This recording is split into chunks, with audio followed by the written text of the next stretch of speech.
होना, इंडाइजेशन पूरी तरह से नहीं होना, जैसा खा रहे हैं ऐसी पोटी आ रही है, जैसे खाना खा रहे हैं वैसे वोमिटिंग हो रही है, खाने का पाचन पूरी तरह से नहीं होना, वो है इंडाइजेशन अजीर्ण। ठीक है, इंडाइजेशन अजीर्ण। इसमें सबसे पहले डालेगा व्याधि का परिचय, व्याधि का परिचय।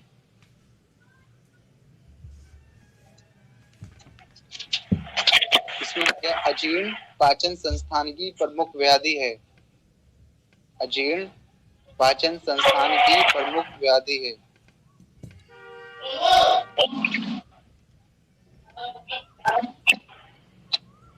अजीर्ण पाचन संस्थान की प्रमुख व्याधि है।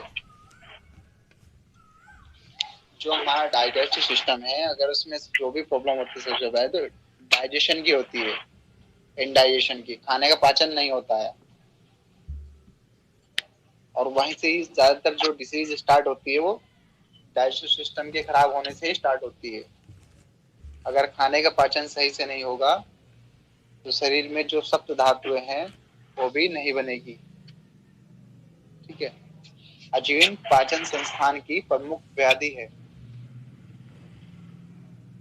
इसमें लिखेगा अत्यधिक मात्रा में भोजन का सेवन करना, अत्यधिक मात्रा में भोजन का सेवन करना,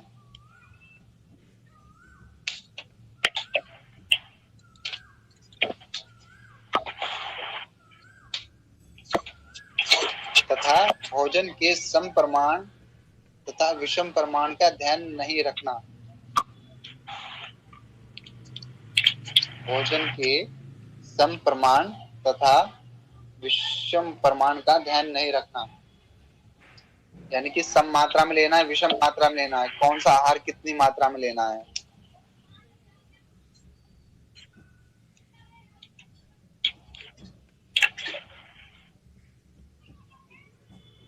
भोजन का उचित परिपाक न होना अजीर्ण कहलाता है, यानी कि जब अत्यधिक मात्रा में भोजन लेंगे तो उसका सही से पाचन नहीं होगा तो क्या कहलाएगा, अजीर्ण, इनडाइजेशन।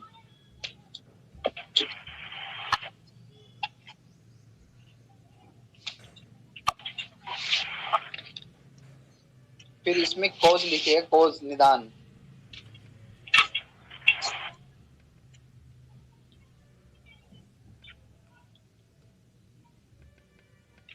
तो सबसे पहले इसमें लिखे आहारज निदान, आहार के कारण से होने वाले, आहारज निदान। आहारज मतलब जो आहार हम खाना खाते हैं, जो भोजन, तो इसमें सबसे पहला पॉइंट लिखेगा अत्यधिक जल का पान, अत्यधिक जल का पान।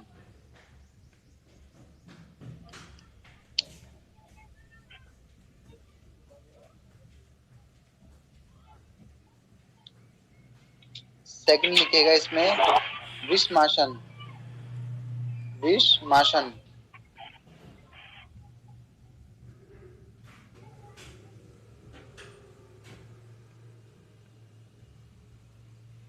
फिर थर्ड पॉइंट लिखे असात्म्य भोजन,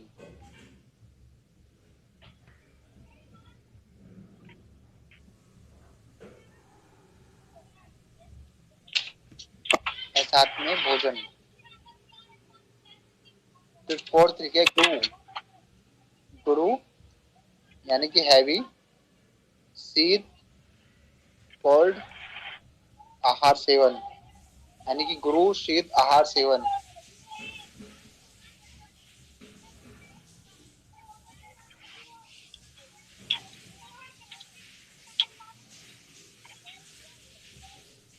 अत्यधिक जल का पान करना, विषम आसन करना, असात में भोजन करना, यानी कि जल का ज्यादा लेना, ठीक है, विरुद्ध आहार का सेवन करना, प्लस असात में भोजन लेना। जैसे कि अगर खाना खाना है शाम में तो खा जा रहा है रात को, ठीक है ना, मतलब विपरीत समय के विपरीत खाना खाना। फिर सेकंड लिखेगा इसमें विहारज निदान। ये असात में क्या होता है? असमय में भोजन।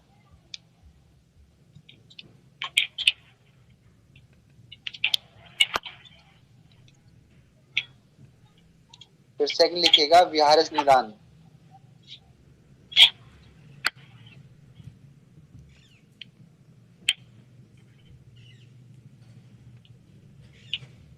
विहारस निदान।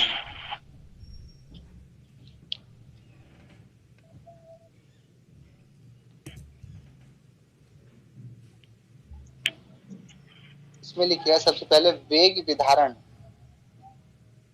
वेग विधारण।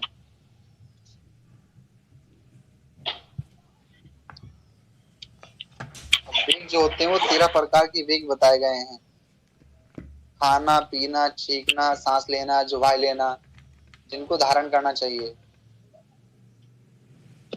और 3 अधारणीय वेग है जिनको धारण नहीं करना चाहिए।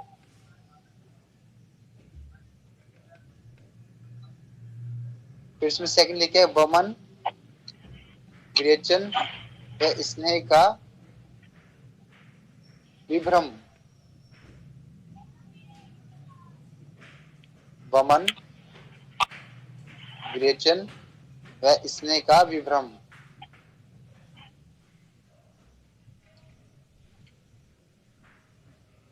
स्नेह होगा ऑयली, चिकनापन ज्यादा ही।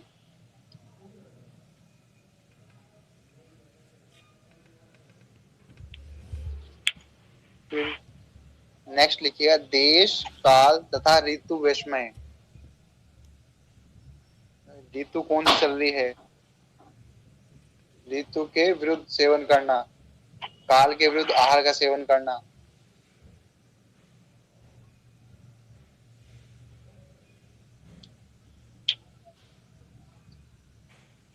फिर नेक्स्ट लिखिएगा इसमें हेडिंग डालिएगा मानसिक निदान। आहार यानी खाना खाने से निदान हो गया है, आहारज निदान हो गया, विहारज निदान हो गए। अब बात करते हैं मानसिक निदान की।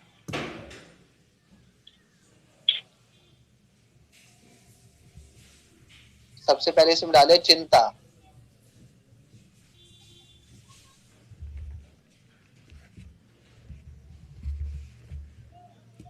फिर सेकंड डालेगा इसमें क्रोध।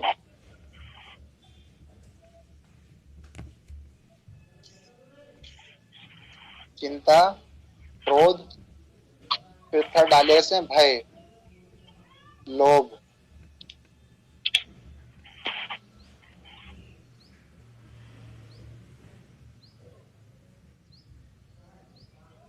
फिर फोर्थ डालेगा इसमें दुख।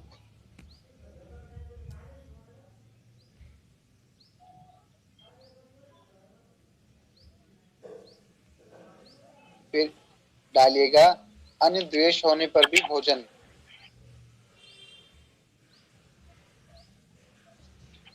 अन्य द्वेष होने पर भी भोजन।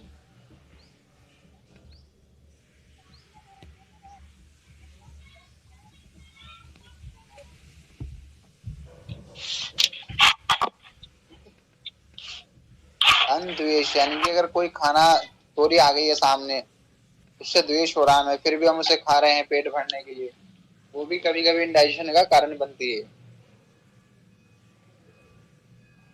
ठीक है। फिर लिखो संप्राप्ति। अब बात करते हैं संप्राप्ति की।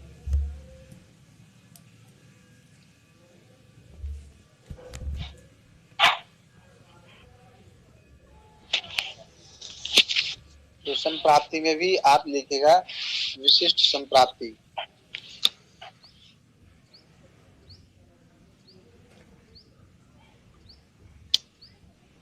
विशिष्ट संप्राप्ति।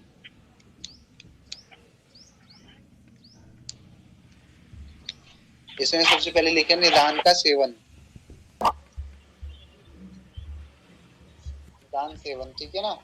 तो निदान में आहारज निदान, विहारज निदान, मानसिक निदान, इनका कोई भी सेवन होगा तो क्या होगा, कफ प्रधान त्रिदोष, यानी कि कफ जो होगा, कफ दोष होगा प्रधान होगा, लेकिन त्रिदोष की क्या दृष्टि होगी, त्रिदोष प्रकोपित होंगे।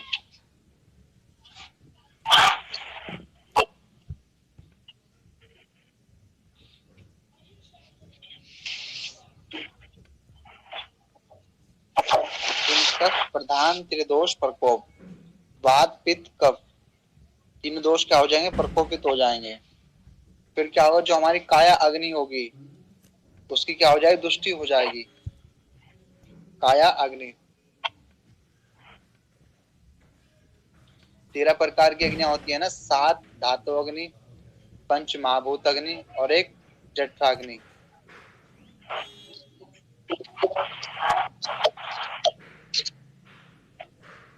फिर काया अग्नि दृष्टि होने के बाद क्या होगा? अन्न का अपूर्ण पाक, अन्न का अपूर्ण पाक, जो अन्न होगा उसका पूरी तरह से पाक नहीं होगा, यानी कि पाचन नहीं होगा, पकेगा नहीं खाना।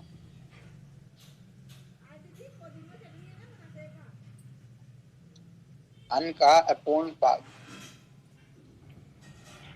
और जब अन्न पकेगा नहीं तो क्या होगा? अजीर्ण रोग की उत्पत्ति होगी, यानी कि इंडाइजेशन होगा,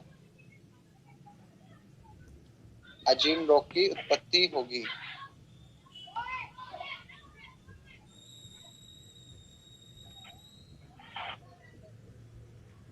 फिर लिखे है इसमें, हेडिंग डालेगा संप्राप्ति घटक। प्रवीण जी आपने सुना कौन कौन सा दोष प्रकोपित होगा इसमें?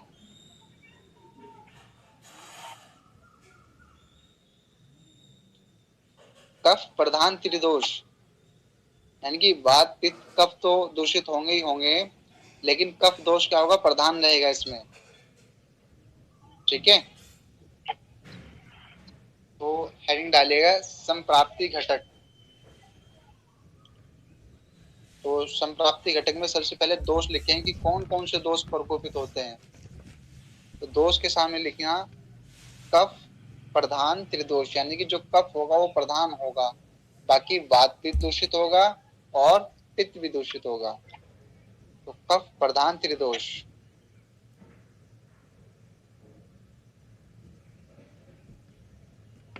फिर सेकंड लिखे दुष्चय, इसमें क्या दूषित होगा? तो इसमें दूषित क्या होगा? काया अग्नि, काया अग्नि तथा रस धातु, काया अग्नि तथा रस धातु।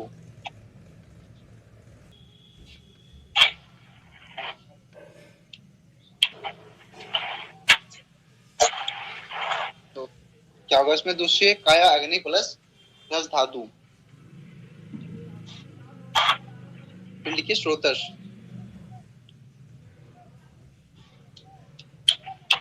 स्रोतस, स्रोतस में लिखिए अन्वय स्रोतस।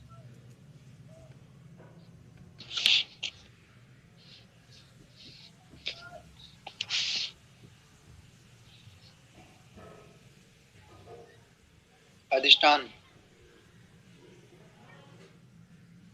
अधिष्ठान में आएगा आमाशय और पक्वाशय, आमाशय स्टमक, पक्वाशय इंटेस्टाइन। अधिष्ठान, अधिष्ठान में क्या क्या? आमाशय और पक्वाशय।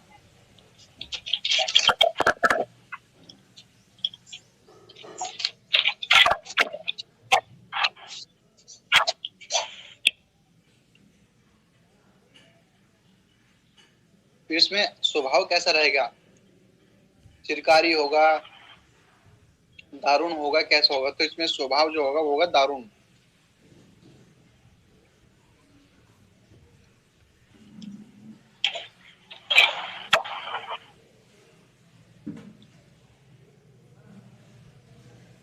और साध्य, साध्यता कैसी होगी? मतलब जो ये रोग, दारुम का मतलब क्या? दारुण का मतलब है कि मध्यम, यानी कि दर्द नहीं होगा इसमें, कोई इतना दर्द पीड़ा नहीं होगी। जैसे व्याधि में दर्द होता है ना, जी।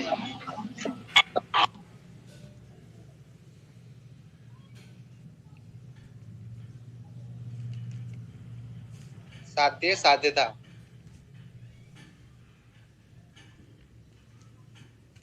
फिर इसमें लिए कृष साध्य, कृच साध्य।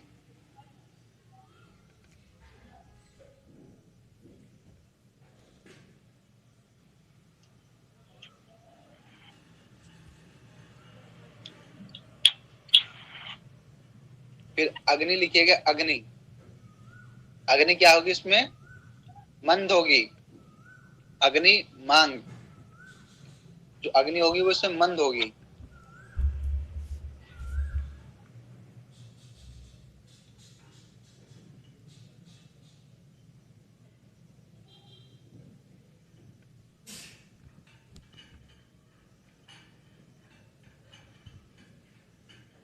ठीक है,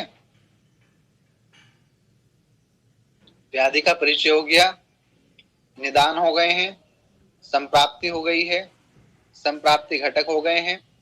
फिर अब बात करते हैं भेद की।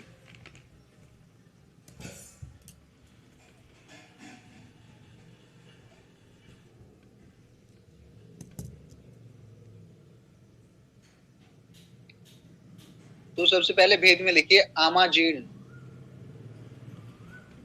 अब तुम्हें क्लियर हो जाएगा इसमें, ये जो पढ़ोगे ना तुम भेद, इसमें क्लियर हो जाएगा, कुछ वर्ड तुम्हारे क्लियर हो जाएंगे आज। तो सबसे पहले लिखिए आमाजीर्ण।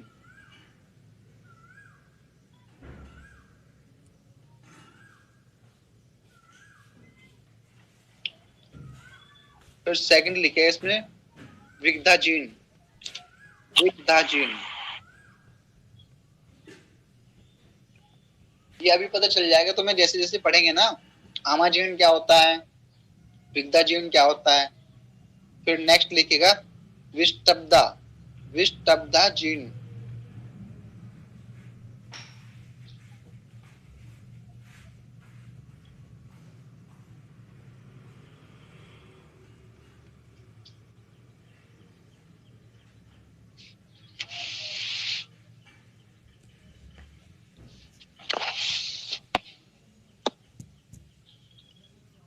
फिर नेक्स्ट लिखेगा रस शेषा जीर्ण। रस शेषा जीर्ण।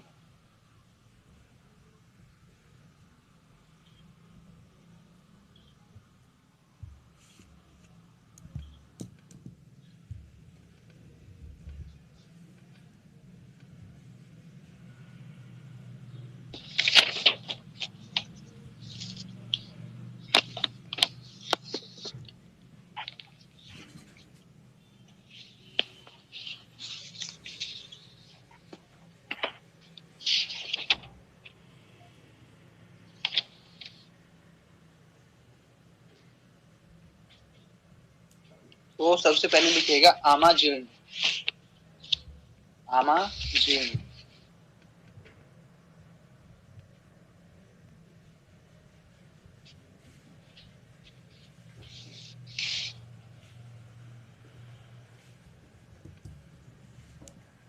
तो इसमें लिखिएगा आमाजीर्ण।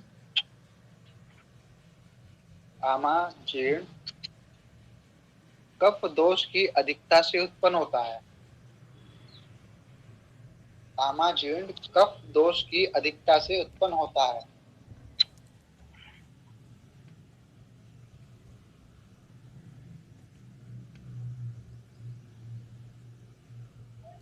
तो जो भोजन अपक्व होकर एक जगह स्थिर रहेगा, पकेगा नहीं, वो होगा आमाजीर्ण।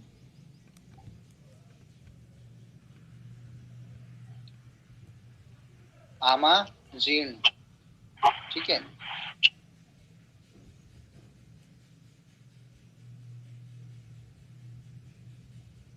इसमें सबसे पहले लिखिएगा पॉइंट डाल के, जो आमाजीर्ण में जो लक्षण दिखाई देंगे वो लिखिएगा, आमाजीर्ण के लक्षण।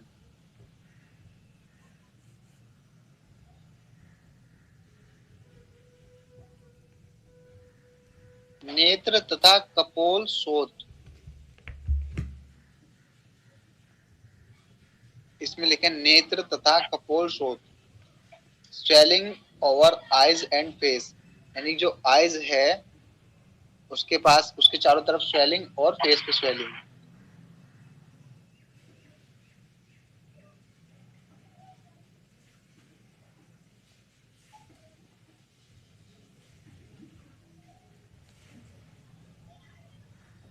फिर सेकंड लिखेगा परशेक, सेलिवेशन। परशेक, सेलिवेशन, सलाइवा सलाइवा क्या होगा, ज्यादा बनेगा।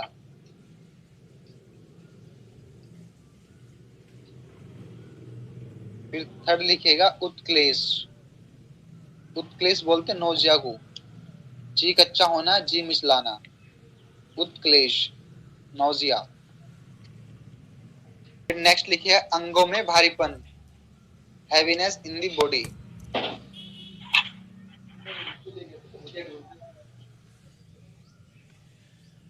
Heaviness in the body.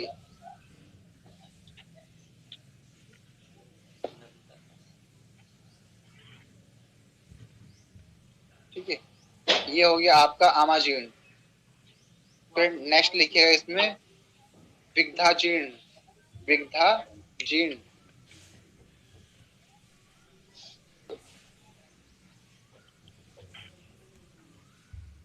देखो आमाजीर्ण में क्या हो रहा था, उसमें होता दो कफ दोष की दृष्टि होती है, यानी कफ दोष की अधिकता होती है। अब विग्धाजीर्ण में क्या होगा, पित्त के प्रकोप होने से विग्धाजीर्ण उत्पन्न होता है, यानी कि इसमें क्या होगा, पित्त प्रकोप हो रहा है। तो उसमें लिखो पित्त के प्रकोप होने से विग्धाजीर्ण उत्पन्न होता है। पित्त के प्रकोप होने से इसमें जो लक्षण आएंगे, विग्धाजीर्ण में जो लक्षण आएंगे वो आएगा वर्टिगो, वर्टिगो भ्रम।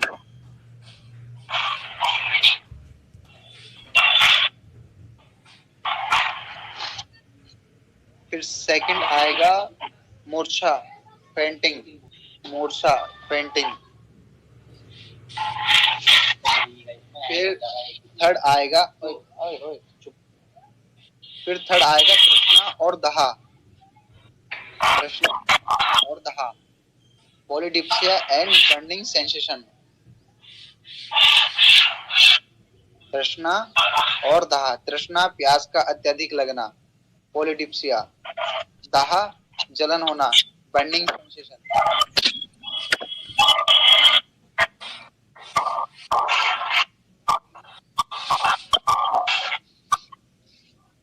फोर्थ लिखिए हृदय, हृदय प्रदेश में दहा, प्रदेश में दहा, sensation in the chest region, burning sensation in the chest region.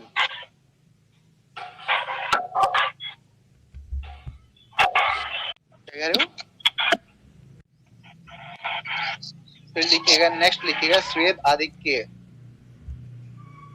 Excessive sweating, यानी पसीने का ज्यादा आना, एक्सेसिव स्वेटिंग,